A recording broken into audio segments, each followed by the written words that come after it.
जय हिंद दोस्तों, मैं विकास भारद्वाज एक बार फिर आप सभी का मेरे इस वीडियो में स्वागत करता हूं। आज के इस वीडियो में हम लोग न्यू ईयर का धमाल देखेंगे। साथ ही साथ जैसे ही री एग्ज़ाम का डेट आया है, सभी लोग जो है उनका मोटिवेशन डाउन हो चुका है। तो इस वीडियो में हम लोग उस मोटिवेशन को भी लेकर के आएंगे और कैसे आपको तरीके से हाउ टू प्रिपेयर वाइजली, बुद्धिमानी से आप कैसे तैयारी करेंगे इस कम समय में, ताकि आपका इंटरेस्ट भी बना रहे और आप एग्ज़ाम तक अपने आप को तैयार कर ले, ताकि एग्ज़ाम में किसी भी प्रकार की कसर ना रहे। हाँ, री एग्ज़ाम का डेट आ गया और री एग्ज़ाम होने वाला है, तो आपके अंदर एक दुविधा होगी कि क्यों हुआ ऐसा, क्योंकि जिनका एग्ज़ाम अच्छा गया होगा उन्हें यही लगेगा। साथ ही साथ उनके मन में लड्डू फूट रहे होंगे जिनका कि थोड़ा बहुत कसर रह गया होगा। तो ऐसा जो अगर देखा जाए तो सीधी सी बात है कि चीज़ें वही रहेंगी जितनी आप मेहनत करेंगे। और इस 2025 का मैं आपको एक टैगलाइन दे रहा हूँ, आप उसे अपने लिख करके जहाँ कहीं भी हैं, जिस जगह पढ़ते हैं, जहाँ रहते हैं, ज़्यादा समय तक रहते हैं, वहाँ पर उसको ज़रूर चिपका दीजिएगा, क्योंकि इस टैगलाइन को मैं भी फॉलो करने वाला हूँ। और वो टैगलाइन है कि शिखर तक पहुँचने का कोई आसान रास्ता नहीं है। शिखर तक पहुंचने का कोई आसान रास्ता नहीं है, केवल एक ही रास्ता है और वह है कड़ी मेहनत, अनुशासन और दृढ़ इच्छा शक्ति। अगर आप अपने अंदर इन तीन चीज़ों को शामिल कर लेते हैं, कड़ी मेहनत, अनुशासन और दृढ़ इच्छा शक्ति, तो 2025 आपके जीवन में वो सारी खुशियां लेकर के आएगा जिसकी आपने कभी कामना की होगी। तो चलिए आते हैं अपने इस वीडियो पर कि क्या कुछ यहाँ पर चर्चा हम करने वाले हैं। तो सबसे पहले आपको दिखेगा कि हाउ मच टू रीड, आखिर कितना पढ़ें, बोर हो गए हैं पढ़ते पढ़ते, क्या करें कैसे करें। लेकिन मैं आपको एक लाइन कहूँ, इस पढ़ने के अलावा आपके पास कोई विकल्प ही नहीं है। अगर आपके पास कोई विकल्प है तो आप उस विकल्प को खोज लें, आपके पास कोई विकल्प नहीं है। तो जब आपके पास यही विकल्प है तो आप इसी पर ध्यान दें और शानदार तरीके से काम करें।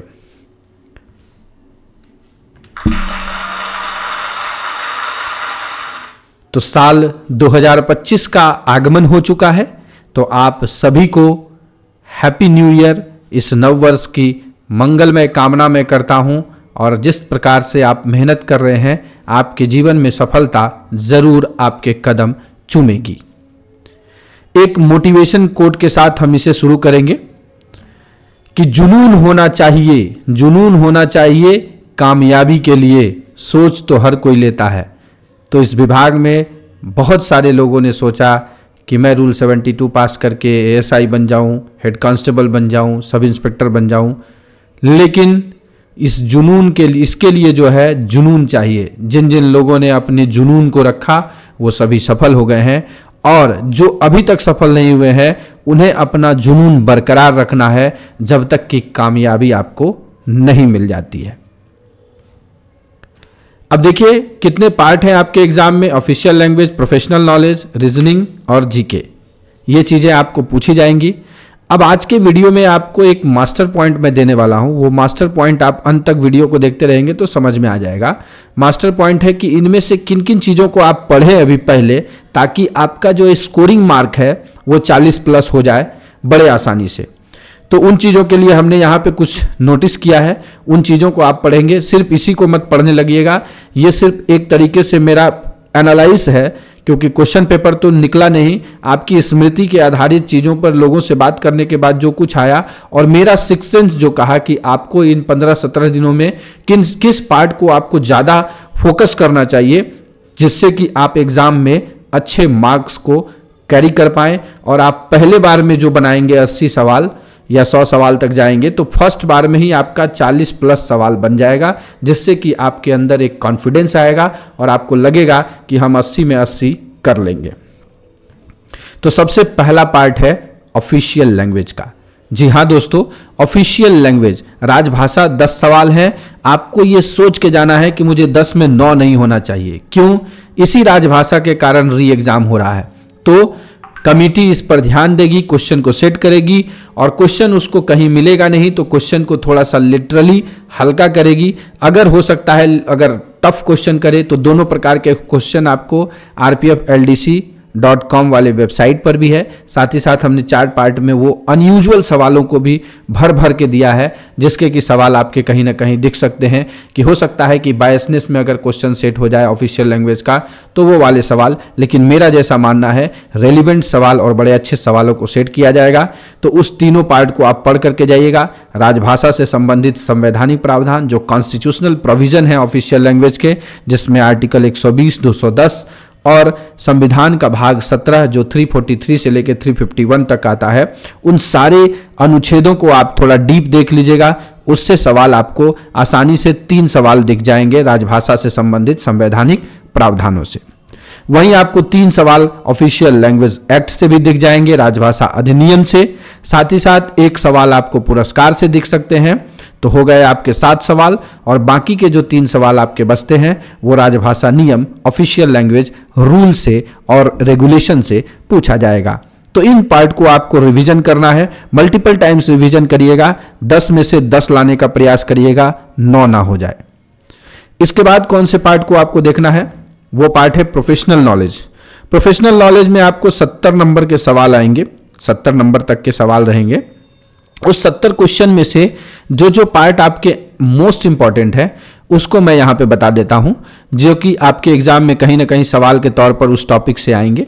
और ये टॉपिक है, आप इसको क्वेश्चन नहीं समझिएगा, टॉपिक है। जैसे RPF related act and rule को आपको पढ़ के जाना है, जिसमें आपको आरपीएफ एक्ट 2 से 3 सवाल दिखेंगे, आरपीयूपी एक्ट 3 से 4 सवाल दिखेंगे, रेलवे एक्ट भर भर के आपको सवाल दिखेंगे और आरपीएफ रूल भर भर के सवाल दिखेंगे।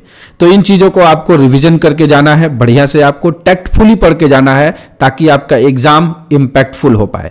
रट्टा मार के नहीं जाना है, रट्टा मार के जाएंगे वहां जाके आप सरेंडर हो जाएंगे, एक लाइन घुमा देगा और आपका सारा पढ़ा हुआ एकदम खराब हो जाएगा। एक क्वेश्चन में आपका डिमोटिवेशन आएगा और फिर आप जो है सारी चीजों को खराब कर लेंगे। तो थोड़ा टैक्टफुली पढ़िएगा और इंपैक्टफुल हो जाएगा आपका एग्जाम।